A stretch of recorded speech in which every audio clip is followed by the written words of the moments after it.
America ने यहाँ से अपने जहाज़ों को भेजना चालू कर दिया। तो इन्होंने उसको धमकी दिया 40वां बेड़ा को कि भाग जाओ, हम अमेरिका वाले हैं, परमाणु बम लेके आए हैं।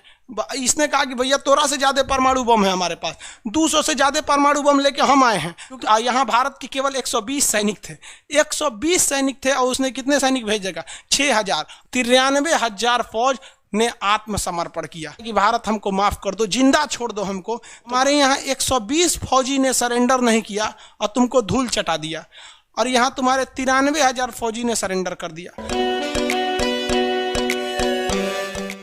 यहाँ एक देश है जिसका नाम है बांग्लादेश। ये कौन देश है? बांग्लादेश। ये बांग्लादेश है। बांग्लादेश जो है, पहले इसका नाम पूर्वी पाकिस्तान था। बांग्लादेश का पुराना नाम क्या था? पूर्वी पाकिस्तान। आप अगर इसको देखिए तो जब भारत का विभाजन हुआ तो ये एरिया दे दिया गया था पाकिस्तान को। एक आदमी था जिसका नाम था सीरियल रेडक्लिफ, इतना बड़ा लोल था, वो भारत का विभाजन कर दिया 10 मिनट में पकड़ के। क्या किया, यहाँ जितना पुलिस स्टेशन थे सारे पुलिस स्टेशन को मिलाया, एगो नक्शा खींच दिया, कहा ये वाला एरिया पूर्वी पाकिस्तान हो गया। और इधर जितने पुलिस स्टेशन थे सबको नक्शा को मिला दिया, इसे कह दिया ये वाला पश्चिमी पाकिस्तान हो गया। तो ये वाला कौन सा पाकिस्तान है भैया? पश्चिमी पाकिस्तान। उस वक्त का ये पश्चिमी पाकिस्तान था। और जो बांग्लादेश आप देख रहे हैं, ये बांग्लादेश इधर ना, ये पहले पूर्वी पाकिस्तान था। तो ये दोनों ओर से बड़ा तामझाम करते रहते थे सब, पाकिस्तान और पूर्वी पाकिस्तान के बीच में। तो दोनों ओर से भारत को तंग करते थे। तो ये जो एरिया देख रहे हैं, ये एरिया, इस एरिया में अगर आप देखेंगे तो ये पूर्वी पाकिस्तान था, यहाँ मुस्लिम ज़्यादा थे और ये भी मुस्लिम ज़्यादा थे। लेकिन इन दोनों में एक अलग कन्फ्यूजन था। इन लोगों को लगता था, पश्चिमी पाकिस्तान वालों को, कि ये अच्छे हैं, ये ज़्यादा श्रेष्ठ माने जाते हैं, यानी इनको बहुत अपने आप को बहादुर और पढ़ा लिखा समझते थे। और ये वाले लोग खुद इन वाले लोगों को, ये लोग अनपढ़ समझते थे, पूर्वी पाकिस्तान के लोगों को। तो पूर्वी पाकिस्तान वाले लोग काफ़ी ज़्यादा खफा रहते थे। इसी बीच क्या हुआ कि शेख मुजीबुर रहमान यहाँ से चुनाव जीत गए, और चुनाव में इतना ज़्यादा वोट मिला कि उनको पश्चिमी पाकिस्तान वालों से भी ज़्यादा वोट मिल गया। तो यहाँ के शासकों ने शेख मुजीबुर रहमान को क्या किया था?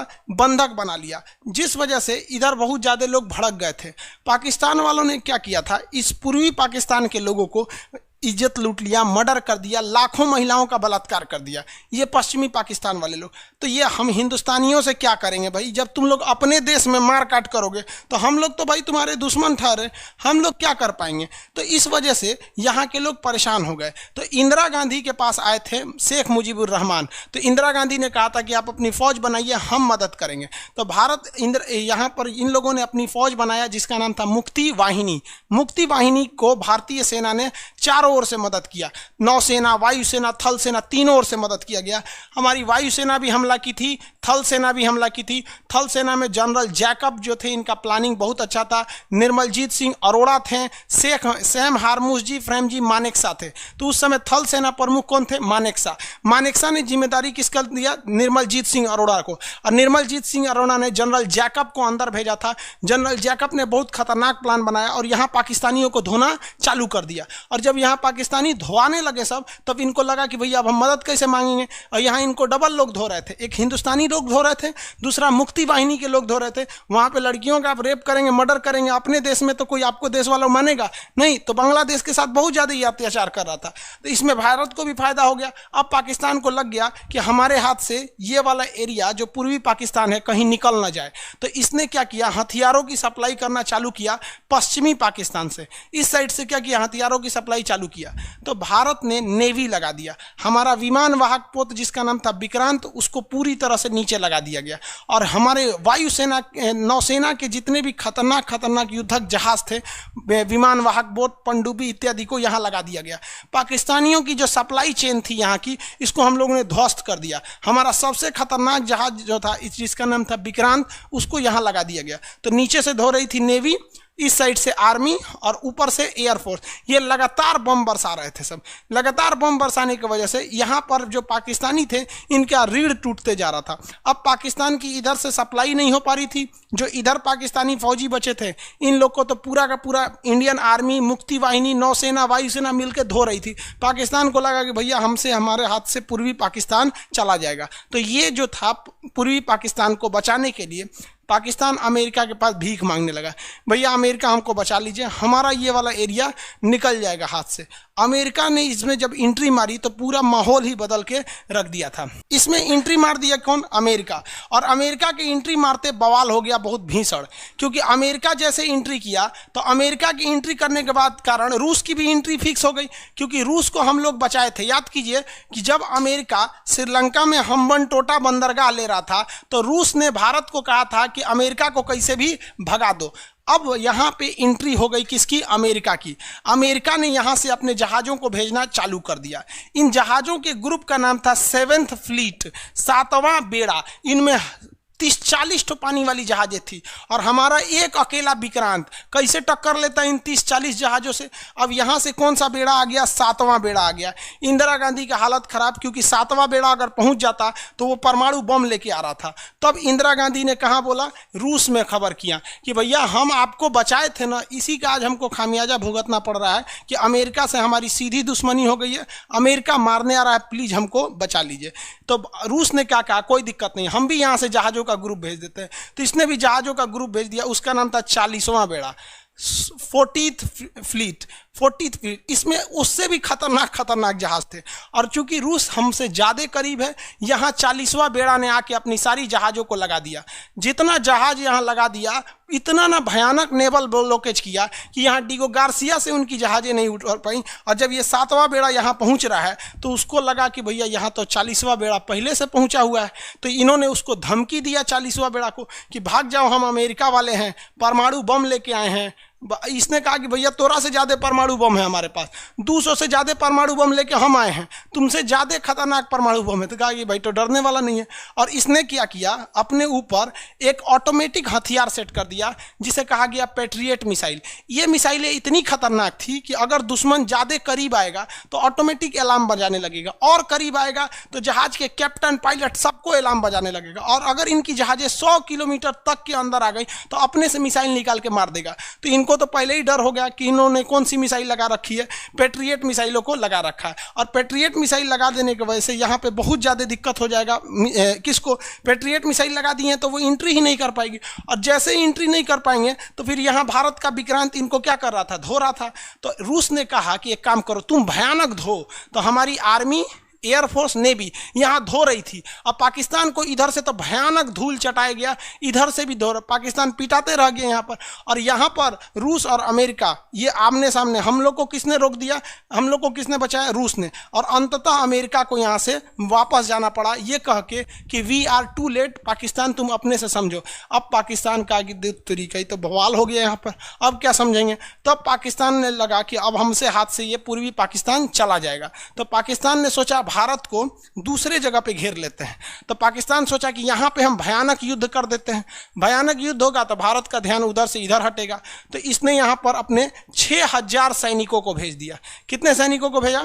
6000 सैनिकों को। क्योंकि यहाँ भारत के केवल 120 सैनिक थे, 120 सैनिक थे, और उसने कितने सैनिक भेजेगा? 6000। और यहाँ पर हमारे थे कौन थे भाई? तो हमारे यहाँ सिख रेजिमेंट थी। अब सरदार जी थे यहाँ पर, सरदार कुलदीप सिंह चांदपुरी। और कुलदीप सिंह चांदपुरी 120 सिख रेजिमेंट को लेकर रेडी थे। अभी लोग को पता है ये लोग 1.25 लाख के नीचे बातें नहीं करते हैं। ये 120 मिल के ये 6000 पाकिस्तानियों को धूल चटा दिया, उनके टैंक वगैरह को मार के ध्वस्त कर दिया। आज भी यहाँ पर उनके टैंक हम लोग ने बंदी बना के रख लिए हैं। तो पाकिस्तान यहाँ से हार रहा था, उसकी पनडुब्बी वगैरह को मार के हम लोगों ने गिरा दिया। और यहाँ पर पाकिस्तान जो था, पाकिस्तान के 6000 सैनिक यहाँ मरे, अमेरिका वापस चला गया, पाकिस्तान को हार का सामना करना पड़ा। और हाल ये हो गया कि पाकिस्तान में यहाँ पर खड़े हुए 93,000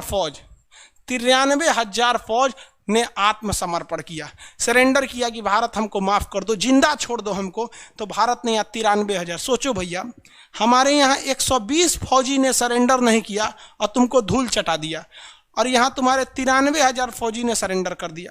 और इन गधों को लगता है कि कश्मीर ये ले लेंगे। अरे साले, पहले तुम अपना लोग ना, यहाँ पे तुम्हारा बांग्लादेश टूट गया, तुम अपना लो, बाद में हमारा कश्मीर लेना। वो तो हम लोगों ने यूएनओ में केस कर दिया, वरना कब का हम लोगों ने फरियाद दिए रहते कश्मीर का इशू, वरना आज लटका रहता। पूरी दुनिया में सबसे बड़ी हार अगर किसी के नाम पर है तो वो Guinness book of world record में है कि दुनिया में आज तक किसी भी देश की 93,000 फौज ने सरेंडर नहीं किया। भारत ने इनको स्कूल स्कूल में बांध बांध के रखा और पाकिस्तान से लिखवाया कि बोलिए कि अब पाकिस्तान के दो टुकड़े हो गए, एक का नाम हो गया बांग्लादेश, दूसरा का हो गया पाकिस्तान। तो ये पाकिस्तान लिखा है। और हम कभी कभी यूट्यूब पे वीडियो बनाते हैं ना, तो पाकिस्तानी सब कमेंट क्या करता है सब, तुम हिंदुस्तानियों को हम सबक सिखाएंगे, कश्मीर लेके रहेंगे। हम मन में आता है बस हम एक ही कमेंट करते हैं, भैया 1971 याद करो, वरना हमारे 120 फौजी तुम लोग को यहाँ धूल चटा दिए। हिंद महासागर में इतना दौड़ा दौड़ा मारा गया जिसका कोई हद नहीं। यहाँ पूर्वी पाकिस्तान में मुक्ति वाहिनी की क्या हो गई, जीत हो गई, और शेख मुजीबुर रहमान क्या बने, वहाँ के राष्ट्रपति प्रधानमंत्री बने। लेकिन पाकिस्तान दगाबाजी से तो बाज नहीं आएगा, आतंकवादी घटना में मरवा दिया। आतंकवादियों से किनको मरवा दिया, शेख मुजीबुर रहमान को मरवा दिया। आज उन्हीं की बेटी बैठी हुई है, क्या नाम है, शेख हसीना, जिनका भारत से बहुत अच्छा संबंध है। तो 1971 की लड़ाई हुई जिसमें हम लोगों ने मुक्ति वाहिनी सेना को खड़ा किया, और 1972 में पाकिस्तान ने अंततः यह स्वीकार कर लिया कि अब पूर्वी पाकिस्तान उसका नहीं है, अब वो एक देश बन चुका है। तो क्वेश्चन पूछा था, पाकिस्तान ने बांग्लादेश को एक देश के रूप में कब स्वीकार किया था, तो 1972 में। लड़ाई कब हुई थी, 71 में। समझ में आ गया कि नहीं आ गया? सोचिए, यहाँ हमारे 120 फौजी पाकिस्तान में उन लोग को घुसने नहीं दिए। जब राजस्थान पढ़ाएंगे ना तब बताएंगे यहाँ पर। तो आज जो आप बांग्लादेश देख रहे हैं, पहले वो किसका था, पाकिस्तान का। तो बहुत बेहतरीन प्रधानमंत्री थी इंदिरा गांधी, जिसका हद नहीं, जिसने इसको जिता दिया। समझ में आ गया? 1971 में। आगे बढ़ जाए, बहुत बेहतरीन प्रधानमंत्री थी। हम एक न्यूज़ देख रहे थे, तो जिसमें एक आदमी क्या कह रहा था कि 1971 का भारत ने युद्ध इसलिए जीता क्योंकि उस समय बीजेपी विपक्ष में थे। अरे भैया, बीजेपी का गठन हुआ था 1980 में, उससे 9 साल पहले ये घटना हो चुकी थी।